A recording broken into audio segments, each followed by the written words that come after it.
Welcome guys. Today we're doing a little bit on a really interesting article that CNN published recently, April 23rd, 2017. Very recent news. And it's all about going vegan to save the planet. Yeah, it was. I saw the headline, and some kind of social media post. I saw a link to the article and clicked it, and I was definitely pretty stunned that, like just such a huge news organization that they're actually covering animal agriculture being as the leading contributor of global warming and talking all about it. Pretty cool little bit they put in the article was basically they said there's a lot of attention addressing climate change, but the leading contributor to climate change, animal agriculture, is often overlooked. And being involved in the vegan community, it's very evident to us, but it's not necessarily very evident to other people. And I think there's a lot of skepticism around it. And it's pretty exciting to see a national newsroom picking up the stories and really garnering a lot of national attention around the topic. In his article, he talks about how a lot of public policy in the United States right now is, being shaped to combat the effects of climate change. And, he was really talking about, it's very important that people understand this issue and that it's incorporated into the policy in the United States, because how can you attack climate change without addressing the leading contributor of it? It'd be like trying to eliminate lung cancer in the world and just completely disregarding, cigarette and tobacco use. Yeah, so one of the points that really stood out to me was basically they kind of highlighted the fact that there's more than enough food in the world to feed every single person on the planet, and yet we have hunger in so many nations across the world. And a large reason for that is 35% of the grains, so 35% of the plant materials are being fed to livestock to feed the wealthier nations, and that just seems highly inefficient and seems a little bit selfish and just unnecessary to have that much there's such an abundance of food, and it's being misallocated in such a way that a lot of people are suffering and in a lot of pain due to it. Yeah, definitely. What I actually heard before in a documentary that kind of really pisses me off is I've heard that there's a lot of places in Africa and stuff where they'll be growing grains in some sort of village or having crops that they're harvesting. In these parts, they're raising livestock and they're feeding them all these crops where people right there in the vicinity are starving to death. And that's definitely pretty messed up. Just to be feeding all of these grains and plant sources of food to the animals and letting the other people starve to death right beside them. Yeah, I guess just since we're on that topic, it also mentioned how 80% of the land that's cut down in the rainforest in the Amazon is because of animal agriculture, which I think is just significant in and of itself, because that's the lungs of the earth, a large oxygen source for us. So in the article, they talk about how a study by the Food and Agriculture Organization in the United Nations talks about how the animal agriculture business contributes more to global warming than all of the transportation industry combined. That's definitely a lot of greenhouse emissions is contributing. Well, I took a note down in the CNN article. They talk about how a large amount of methane and nitrous oxide are generated through livestock raising activities. And methane and nitrous oxide are greenhouse gases that contribute to global warming. And they are 20 and 250 times more powerful than carbon dioxide, which carbon dioxide is, the common byproduct of transportation and exhaust in vehicles. Yeah, something else that the writer talked about was something I've kind of given a lot of thought to, and he basically kind of reflected my sentiment. And basically, he's basically saying how they can use their personal choices to stop the destruction of the climate. Um, and I think that's like a pretty cool thing. It's kind of rare as well, where it's like something like there's such a simple thing you can take in your life and just shift it in such a minor way, and you can have such a huge impact, a positive impact on the world by really not taking like that much action. And then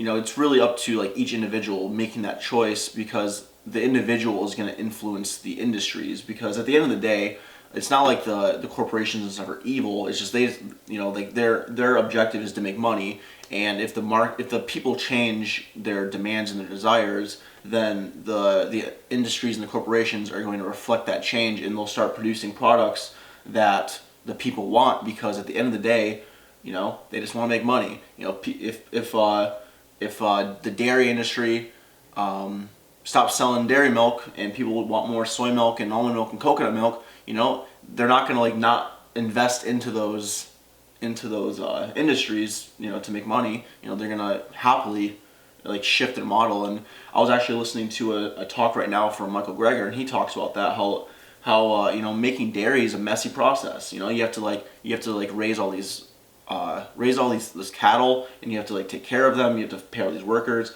and it's just highly inefficient.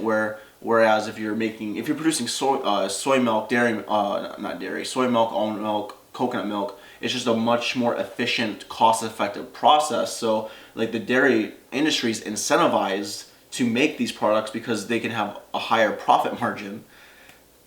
Yeah, if the people demand it. Exactly. I know something, as a vegan, something that's very exciting is I also heard that Tyson Foods has branched out and started investing into making more like vegan meats and stuff, which is also, very, very exciting news. In the article, he also talks about how vegan diets can reduce greenhouse emissions the most out of any other diet. He compares basically the effects of a Mediterranean diet, which limits meat consumption, and he also talks about the benefits of a vegetarian diet on greenhouse emissions. And he says that if you reduce your meat consumption, by some amount, it's going to be helpful, but he's saying you will have the most benefit on reducing greenhouse emissions by being vegan. And he links in his article to different studies that show that point. This just comes from myself, really, and like something I kind of like strongly believe in is I kind of feel like I hear a lot of people who like say they care about the environment, and I know people in my personal life who like are studying environmental science and stuff in college, for example, or they're about to start studying environmental science, and they clearly care about the environment, but like to me, I feel like their behavior of like meat consumption is a contradiction, and I feel like you can't truly be an environmentalist and still consume meat, given all the scientific evidence out there. I mean, your only excuse is if you're ignorant of the facts. Yeah. And so I mean, if you're an environmentalist, I feel like you really don't have any choice but to give up meat or drastically reduce to the point it hits zero. Yeah, definitely. That reminds me too, like what I was saying earlier about like that it would definitely be like if you had lung cancer, or you're wanting to reduce your risk of getting lung cancer, but you are smoking a pack of cigarettes a day. Like it just doesn't add up. If you want to reduce your risk of getting lung cancer, it's like you shouldn't smoke. If you want to reduce greenhouse emissions and be environmentally conscious, you shouldn't be engaging in an activity that's leading to the most to environmental degradation and greenhouse gas emissions. Yeah, that's another point that kind of was brought up I was just listening to a Michael Greger interview, and he was actually talking about how like back in the day when like people were smoking cigarettes, it took like 7,000 scientific studies for the government to finally like change public policy on tobacco use, and that once they did that, I think it was 1964. Once they implemented that policy change, there was like that was the year there was a drastic drop in tobacco use. But it took 50 years and over 6 to 7,000 studies for them to make that change, and we're just at a similar point where it's like, you know, the World Health Organization has already announced that processed meats are carcinogens. Like, without a doubt, they're carcinogens. They give you cancer, and like, you know, meat and all that stuff will soon follow suit. So it's like, you know, how long is that going to take before the government steps in and changes public policy and you know, stops giving its population these like life-threatening diseases. Yeah. And Yeah, definitely. I will put a link to the CNN article below in the description. So as well as the World Health Organization. Yes, as well as the World Health Organization article. So definitely check those out. It's very, very fascinating. And on the link to the CNN article, there's also a video too that they did where they do some investigative reporting and talk to some animal agriculture farmers and stuff like that. Yeah, and something I guess we can kind of like moving to the end of the video is like, I think it's really easy for people to kind of dismiss the reality of climate change. I mean, given like we live in America, we live in Florida, and we look outside, it's beautiful. Like, you know, we don't necessarily like see all of the negative impacts firsthand. So it's just really easy because we're not like immediately like suffering like in the short term. So it's just really easy for people to overlook and underestimate the impact and the threat that we really are facing. You know, just given all of the scientific data and the information that is being released, like, you know, a lot of these truths are being exposed. I think it's just really imperative that people, just people everywhere, people watching this, every single person takes a proactive stance and takes responsibility for themselves, you know, takes a responsibility for themselves to not contribute to the destruction of our environment, because without a healthy environment, we suffer. You know, our bodies become toxic. You know, we'll develop diseases. You know, we can even face extinction, like where we just can't exist anymore because the environmental disasters. You know, not having clean oxygen, maybe not even having enough oxygen, not having clean water, droughts, a lot of like real stuff that could just like completely end civilization as we know it.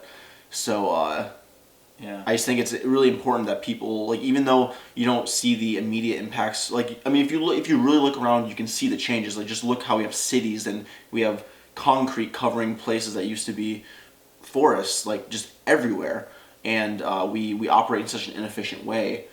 And I think it's important to, like, you know, not overlook like the long-term consequences of this over the next like 100 years, where things can get really, really bad. And before we're forced to make a change, before we're forced to endure a lot of suffering and pain, you know, just take a stance now and you know, make some changes. Yeah, I like that. It's really our responsibility to humanity to take charge of our own decisions and not engage something that is leading to the destruction of the planet and really the destruction of everyone. So I want to end this video with a really cool quote that the author of this article, it was George Wang. He wrote really cool paragraph that he ended the article with. It is rare that a single choice of ours can have a broad and decisive impact on the climate crisis. We have a moral imperative to choose and advocate for plant-based diets for the health of our planet and the well-being and survival of generations to come. Definitely a very powerful sentiment, and I'm super just excited that CNN is now publishing articles like this. That is very awesome, and kudos to CNN. Right on. As always, guys, we are making these videos for The animals the planet and our health. Vegan.